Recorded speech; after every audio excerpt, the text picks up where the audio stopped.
আপনি কি জানেন বর্তমান বিএনপির শীর্ষ নেতারা কারা? চলুন জেনে নিই বিএনপির সবচেয়ে গুরুত্বপূর্ণ ১০ নেতার নাম ও পদবি। বেগম খালেদা জিয়া, বিএনপির চেয়ারপারসন, ৩ বারের প্রধানমন্ত্রী, দলের প্রতিষ্ঠাতা নেত্রী এবং বর্তমানের সবচেয়ে গুরুত্বপূর্ণ রাজনৈতিক প্রতীক। Tarique Rahman, senior vice chairman.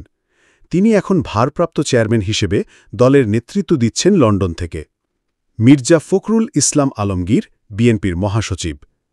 দলের মুখপত্র, আন্দোলনের রূপকার এবং সাংগঠনিক কণ্ঠ। ড. খন্দকার মোশাররফ হোসেন, স্থায়ী কমিটির সদস্য, সাবেক পরিকল্পনা মন্ত্রী, নীতি নির্ধারণী পরামর্শে নির্ভরযোগ্য। গয়েশ্বরচন্দ্র রায়, স্থায়ী কমিটির সদস্য, প্রতিবাদী কণ্ঠ ও রাজপথের সাহসী মুখ। মির্জা আব্বাস, স্থায়ী কমিটির সদস্য, ঢাকার রাজনীতিতে সুপরিচিত, জনপ্রিয় সংগঠক।